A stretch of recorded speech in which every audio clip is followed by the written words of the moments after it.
एक तो उनके वचन पढ़ना चाहूंगी।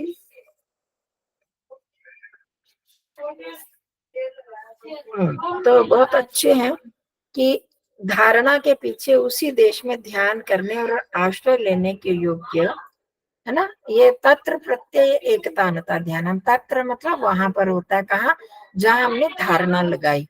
तो उसी देश में ध्यान करने और आश्रय लेने के योग्य, कौन आश्रय लेने योग्य? अंतर्यामी परमात्मा।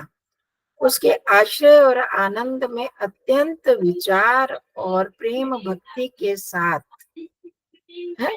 मतलब हम कहते हैं ना, जब भी ध्यान करने लगते हैं कि अपने अंदर उत्साह की भावना, प्रसन्नता के भाव, कि अब हम उस ईश्वर के साथ संबंध जोड़ने लगे हैं, आत्मा के साथ संबंध। तो ईश्वर जो सबसे बड़ा है, सबका आश्रय लेने योग्य वो परमात्मा जो है, अब मैं उसके साथ आश्रय, उसमें आश्रय ले रही हूँ।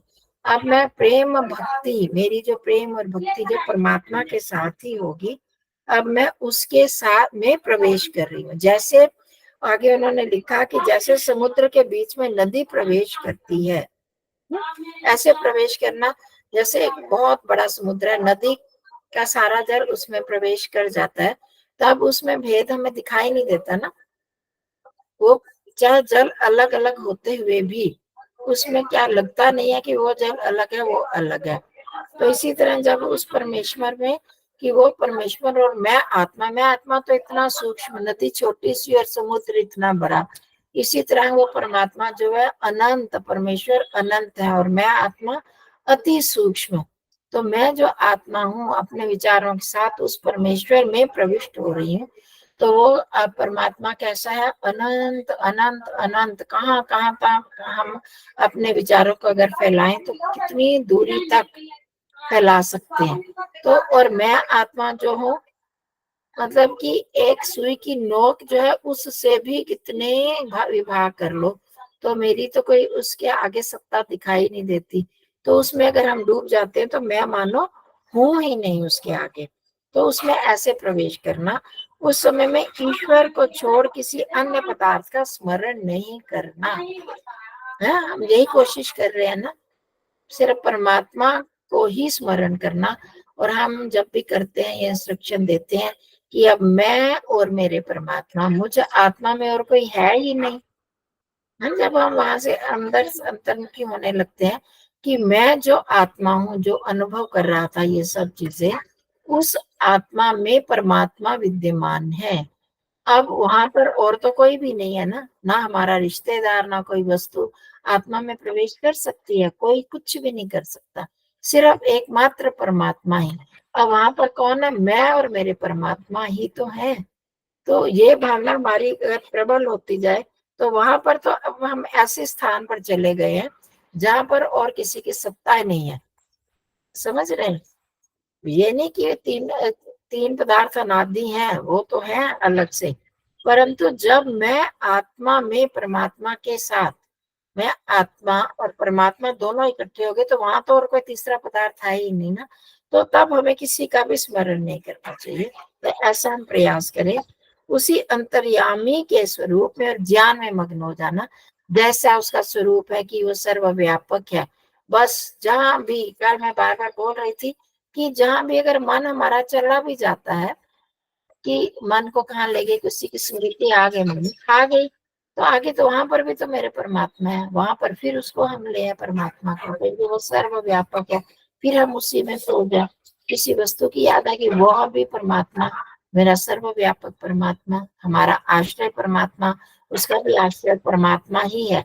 तो वहां से मन हट के फिर हम परमात्मा में ही डूब जाएंगे। तो ऐसा हमने कोशिश करनी है, इसी का नाम ध्यान है। ठीक है, मुख्य रूप से ध्यान कि वो परमात्मा की स्मृति, उसी का विचार, उसी का ज्ञान बना रहे और सब चीजों से हट जाए, किसी की स्मृति भी ना रहे।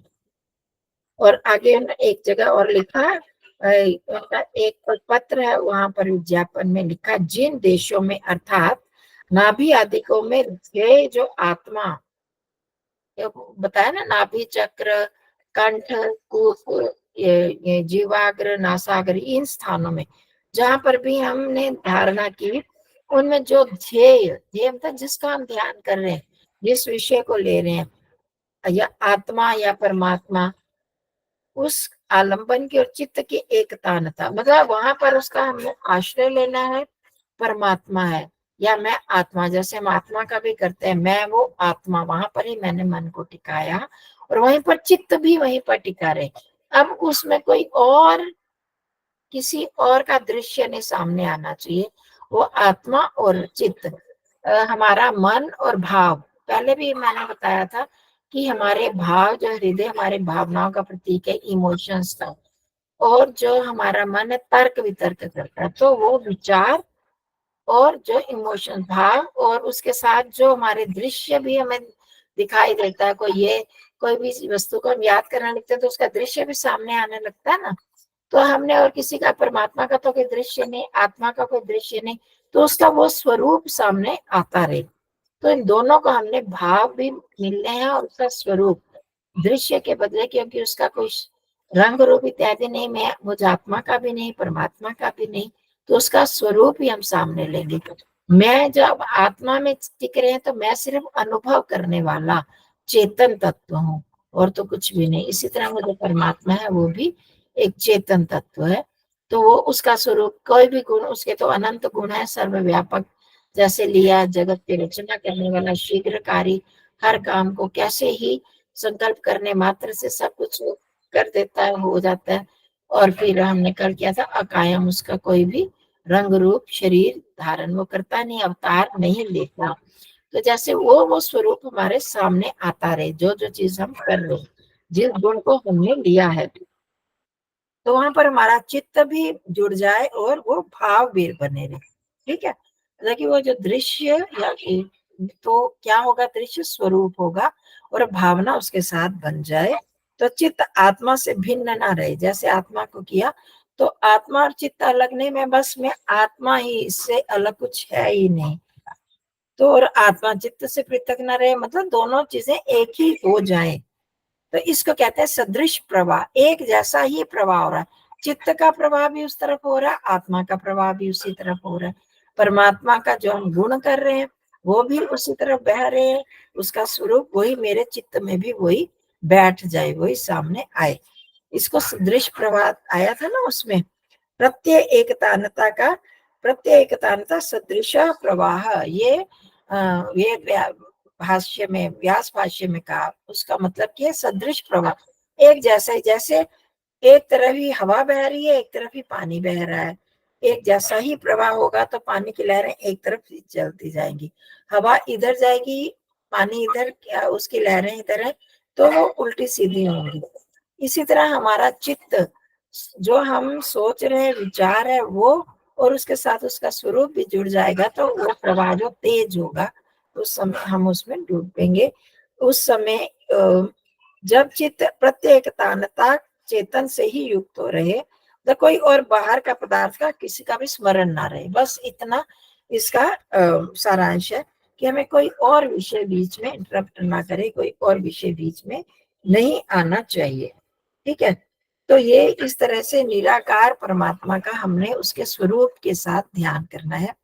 तो ये जो मंत्र है, ये मंत्र काफी बड़ा है, इसमें अलग अलग स्वरूप आ रहे हैं परमात्मा के। तो 3 का हमने किया था, तो आगे और करेंगे।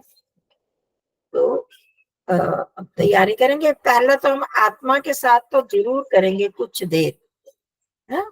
आत्मा में तो हमने कुछ देर टिकना ही है, क्योंकि इसका लाभ मैं बहुत बार बता चुकी हूँ कि जब तक हम स्वयं को नहीं जानेंगे, मैं आत्मा, उस पर स्वयं विचार करना है कि मैं जो आत्मा हूँ, क्या है मेरा स्वरूप, मैं ही हूँ, मैं आत्मा ही हूँ, शरीर मुझसे अलग है, शरीर मेरा घर है, शरीर मेरी गाड़ी है, वो नष्ट होगा, मैं नष्ट नहीं होगा।